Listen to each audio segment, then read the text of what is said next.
हा तिला आता कसं आहे शेवटी एखाद्याचं काय असतं बोगस आरक्षण खाऊन खाऊन रक्तसुद्धा बोगस झालेलं असतं. त्याला नावीलाज असतो, त्याला कोणी काय करू शकत नाही ना. शेवटी लोकांनी त्यांच्यात एक त्यांच्या बापात म्हणून थोडक्यात एक इमानदारी बघितली होती, एक स्वच्छपणा बघितला होता, एक आपलेपणा बघितला होता, एक माणुसकी बघितली होती. तेच मराठ्यांना वाटलं यांच्यात पण पुढं असेल, पण ते नाही. मराठ्यांचं वाटोळं करण्यासाठी किती उताळे झाले हे बीड जिल्ह्याच्या खूप लक्षात आलं आणि खूप दिवसानं मराठ्यांच्या लक्षात आलं. हे बरं झालं. म्हणूनच मी आत्ता सांगितलं, यांनी बंजारा समाजाचं आरक्षण खाऊन बंजाऱ्याचं वाटोळं केलं. हे कोणाला म्हणतात आम्ही तुमच्यासारखं दिसतो, असल्या नियतीनं आरक्षण खाल्लेलं आहे यांनी. त्याच्यामुळे यांचा मुलाहिजा न करता, यांना न गिनिता आपल्या समाजाला आणि आपल्या पोराला कोण अडचणी आणतं ते नेते आता संपवायच्या मागं लागा. पुढच्या पिढ्या मराठ्याच्या सुखी समाधानी ठेवायच्या असल्या तर जेव्हा जातीचा नेता आडवा येईल त्या नेत्याला राजकारणातून मराठ्यांनी संपायच्या मागं लागा, तर सुखी समाधानाने पोरं पुढं राहू शकतात. आणि यांच्या वाचून मराठ्याचं काही गुंतलेलं पण नाही. इकडं दलित आहे, मुस्लिम आहे, लंबाना समाज आहे, रजपूत समाज आहे, कायकाडी आहे, कुंभार आहे, लोहार आहे, सुतार आहे, ढोवार आहे, माळी आहे, धनगर आहे, शेकडो जाती आहेत. यांना धरा. हे 2 आणि 4 आणि 5 हजारच्या मतदानासाठी यांच्या मागं पळू नका. हे संपून टाका यांना. मराठ्यांनी ध्यानात ठेवा, सुखी समाधानी पोरं करायची असली ते अडथळा दूर करा. यांना संपवा आता. याच बैठकीत विजय वडेट्टीवार देखील होते आणि त्यांनी देखील 2 तारखेचा जो GR आहे तो रद्द करण्याची मागणी केली मुख्यमंत्र्यांकडे. कोणाचं होत नसतो, कोणाच्या बापाची पेंडी कधी रद्द होणं कोणाला होत असतो का? त्याच्या म्हणण्यावर चालत असतो का कायदा? त्याच्या म्हणण्यावर थोडं सरकार चालत असतं. याला 94चं आरक्षण घेतलं, 16% मराठ्याचं फुकट बोगस आरक्षण खायला भेटलं यांना.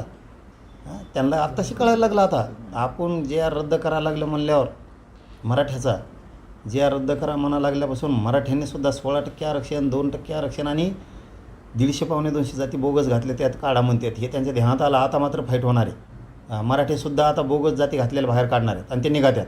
हे त्यांच्या लक्षात आलं आहे आता. त्यामुळं यांनी काय करावं, काय म्हणावं, त्यापेक्षा सरकारला मराठ्याची सुद्धा गरज आहे. नुसत्या जातीची गरज नाही आहे.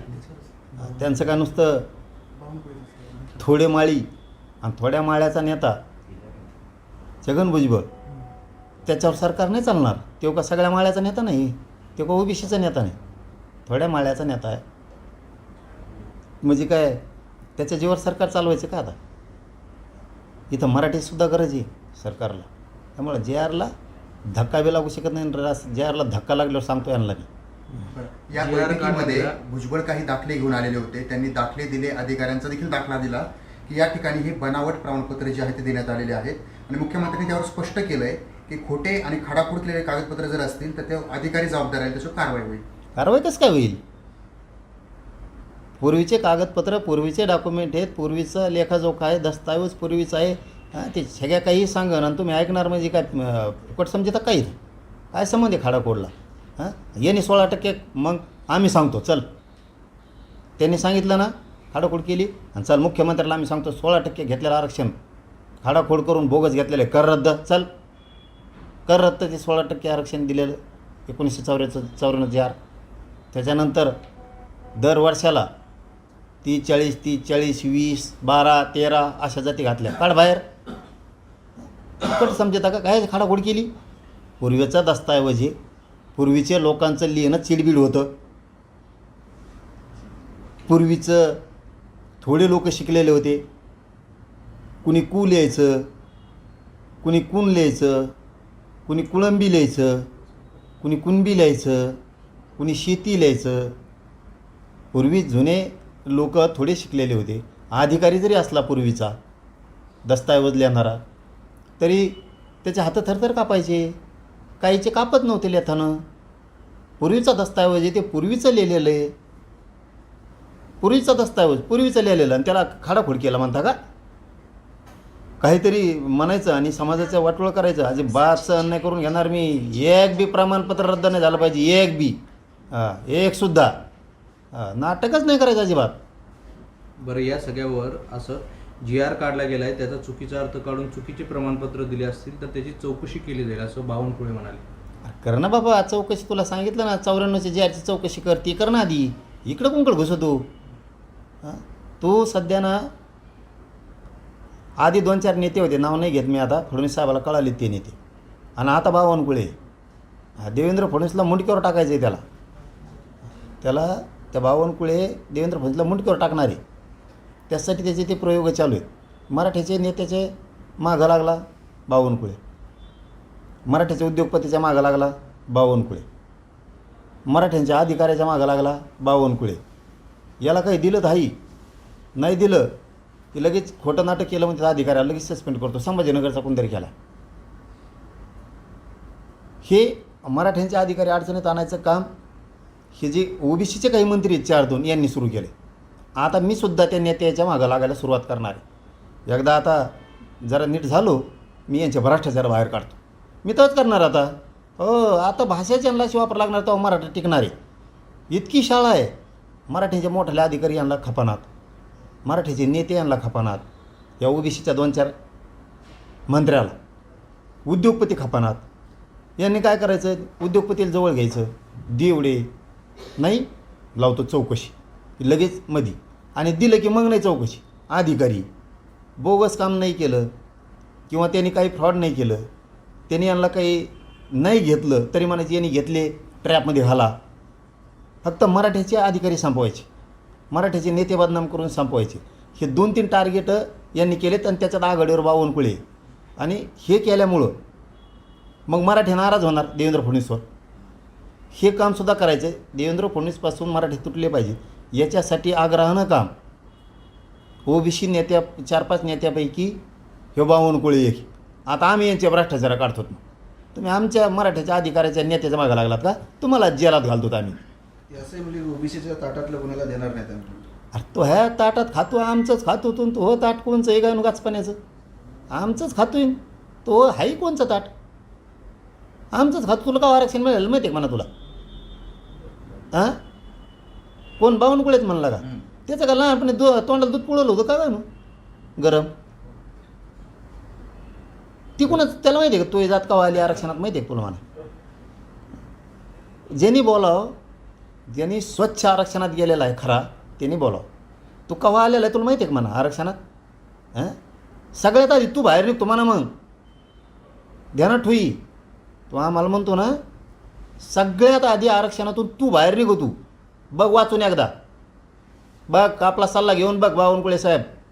सगळ्यात आधी तू निघतोय बाहेर, बघ निघतो का नाही, वाचून बघ एकदा. सरकारला ओबीसी पकडण्याचा प्रयत्न केला आहे. जी आर रद्द करा, नाहीतर राज्यभरामध्ये आंदोलनं, मोर्चे आणि उपोषणाचा इशारा देण्यात आला आहे. राज्यात पुन्हा उपोषणाला उपोषण अशी उत्तरं मिळणार आहे का? 10 तारखेला नागपूर मोर्चा काढायला ठरले. ते लाल्याने सांगितलं असं काढायचं. दिल्लीच्या लाल्याने, राहुल गांधीने लाल्याने सांगितलं असं, या गुलाब्यालाही झाल्या. गेले शिंगरे जमले तर लाल्या गुलाल्या बैलाची जोडी. काँग्रेस सध्या मराठीच्या विरोधात आहे. लाल्या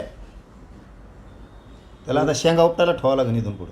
मराठ्याच्या नादी लागल्यावर काँग्रेसचा भोगाच होत असतो. ओबीसी जनतेची डोकी फोडली जात आहे, प्रचंड दरी निर्माण करण्याचं काम जी आर कडून सुरू आहे, असं जी आर दगड आणतो काय? PDTR म्हणाले. जे आर दगड आणतो, जे आर कसं काय डोके फोडी? ते गेलं, ते लाल्याने जसं सांगितलं तसं बोलत होते. दिल्लीच्या लाल्याने सांगितलं बोलायचं, आणि मग हे बोलतोय. काँग्रेस सध्या मराठ्यांचा उपकार फेडीत आहे. ते काम चालू आहे. कोणाच्या बापालाची पेन नाही जे आर रद्द होणं. एवढं सोपं नाही. आमचं हक्काचं गॅजेट हे, आमचा सरकारी दस्तऐवज आहे, सरकारी महसुली पुरावा आहे. तो टप्पर नाही कोणाची. ओरिजिनल आरक्षण आहे, ओरिजिनल खरं मराठ्याचं कुणबीचं. आणि मराठवाड्यातला सगळा मराठा कुणबी आहे. कोणीच काय करू शकत नाही. इथं काय तुम्ही जी घाट घातला ना, मराठीचे अधिकारी, मराठीचे नेते आणि मराठीचे व्यावसायिक संपवायचे, ते थांबवा. नाही तर तुमच्यावर लय बेतन. आणि दुसरा घाट घातला आहे तुम्ही, मराठ्याला आरक्षण नाही मिळून द्यायचं, हे बी थांबवा. नाही तर देवेंद्र फडणवीसपाशी तुमच्यामुळं, ह्या ओबीसीच्या 2-4 मंत्र्यामुळं फडणवीसपाशी मराठीचे लोकसुद्धा नाही राहायचे. आणि मग फडणवीस त्यांनाही सांगतो, तुम्ही मराठ्यांना साथ द्या. तुम्हाला कोणी संपितं नाही, आणि कोण संपितं ते बघू बी. मग 58 लाख ओबीसी समाज अडचणीत आलेला आहे आणि त्यासोबतच अस्तित्व संपण्याच्या मार्गावर आहे अशा प्रकारचा मेसेज ओबीसी समाजामध्ये फिरवला जातोय. ओबीसी समाजात नाही रे बाबा. ओबीसीचा काय संबंध आहे? ओबीसी समाज गोरगरीब ओबीसीला वाटतं मराठ्याच्या नोंदी आहेत, मराठ्याचं गॅजेट आहे, दिलं पाहिजे आरक्षण. हे ओबीसीच्या जीवावर राजकारण करणारे हे येतं, हे पुढं नेते, हे एवढेच फक्त. ओबीसीच्या जीवावर यांना मंत्री लागतं, यांना राजकारण करायचं आहे, त्यांच्या जीवावर पोटं भरायचे त्यांना. हे मंत्रिपदं मिळण्यासाठी, आमदार होण्यासाठी हे फक्त जातीचे नेते ओबीसीचा फायदा घेतात. हां, एवढंच, बाकी काही नाही. ओबीसीचा काही संबंध नाही.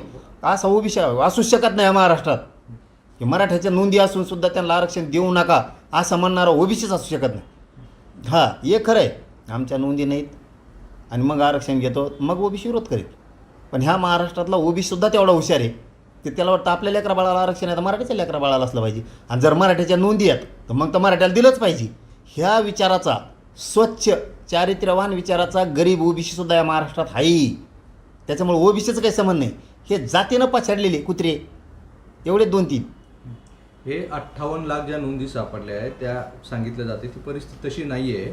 आणि जे आंदोलन करते ते मराठा समाजाची फसवणूक करताय. मंडळ आयोगाच्या विरोधात ज्यांना जायचं आहे त्यांनी खुशाल जावं, कायद्याचं राज्य आहे असं पडळकर म्हणतात. काय आणि ते कुणाला म्हणे मला? हो, मग त्याचा काय संबंध? मला कसं काय म्हणलं? आंदोलन करते मराठा समाजाची फसवणूक करत आहे. तुम्ही जे म्हणाले ना की 1954च्या विरोधात जाणार, मी काय ते म्हणाले- त्याच्या विरोधात कधी बोललेलो नाही. हं. त्याच्यामुळे मी आधी बघतो ते, नंतर त्याचा काय संबंध आहे मला बोलायचा? त्याला बोलतच नाही मी. पण ते मंडळ आयोगाच्या विरोधात ज्यांना जायचं ते खुशाल मी जा असं बघितलं नाही, मी बघतो आधी. बाईट दिलाय त्यांनी. हा ना, मग ते नाही, मी बघतो ना. काही वेळेस काय होतं, असाच विश्वास ठेवून बोललं जातं माणसाकडून. कारण 1-2 वर्षात ते काही बोललेलं नाहीत, मीही त्यांना काही बोललेलो नाही. हां, त्याच्यामुळे त्याचा काय बोलायचा संबंध नाही इकडं अजिबात. या बैठकीमध्ये छगन भुजबळ म्हणजे डुकून बी बघायचं नाही. या बैठकीमध्ये छगन भुजबळ आक्रमक झालेले होते. हैदराबाद गॅजेट बाबत शासन निर्णय कसा काढला असा बैठकीत सवाल विचारणार आहोत. काय काढलं?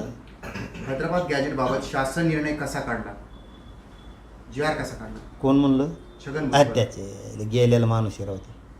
ते जातीनं पछाडलेलं आहे. जातीवादाचा नरकासूर आहे अलिबाबा. तो जातीवादाचा अलिबाबा नरकासूर आहे. ते जातीत हे यांनी काय नाही, याला नरक चिवडायची सवय लागलेली. त्यांनी सगळ्या जातीचा खेळ केलेला आहे.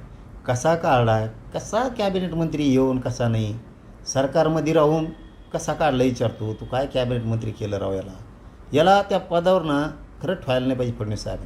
फडणवीस साहेबांना 7.5 जर या सरकारच्या मागची काढायची असेल तर त्याला हुसकून देणं गरजेचं आहे तिथून लवकर.